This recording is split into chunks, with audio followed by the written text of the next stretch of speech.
Պարոն Խաչատրյանը ասում է Աշոտին հարցնեմ, ասում եմ, պարոն Խաչատրյան, պարոն Քոչարյանին հարցրեք հանձնաժողովի նիստերի ժամանակ, թե ձեզ շոու է պետք, եթեր է պետք, տեքստեր է պետք, որոնք որ իրականության հետ տենց հպման տրամաբանությամբ անցնում է եւ այլն, կամ Դոնթի բանաձևից եք խոսում պաշտոնին չընտրելու մասին։ Դուք մոռացել եք, որ Իշխան Սաղաթելյանին մենք ենք ընտրել փոխնախագահ, որ ընդդիմությունը չէր ընտրում, մի ընդհատեք։ Դուք մոռացել եք, որ ընդդիմությունը,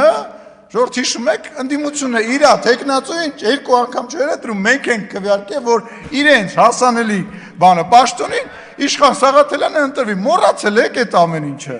Այո, ընդդիմությունը, չգիտեմ ձեզնից ով փակ է քվեարկությունը եղել, քննարկեք, դուք երկու խմբակցությունով իրար ասում են, պաչիկով եք բարև տալիս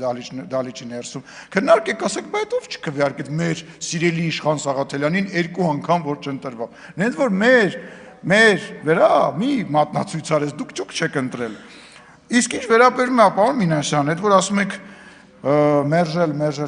դուք եք մերժել Հայաստանի, մենք մերժել ենք մի բան, մերժել ենք ձեզ, Սերժա Քոչարյանական այդ բանը խումբը մերժել ենք, որի մեջ մտնում եք նաև դուք, որտեվ գործընկեր եք, կոալիցիոն գործընկեր եք եղել, իրար հետ աշխատել եք, պաշտոններ եք զբաղեցրել, այդ ենք մերժել, իսկ 004 շրջաբերականով մերժել եք Հայաստանի Հանրապետությունը դուք, վերջի վերջո գործի գալու եք հաջորդ գումարման ազգային ժողովում, եթե իհարկե հայտնվեք, ինչի մեջ ես շատ խիստ կասկածում եմ։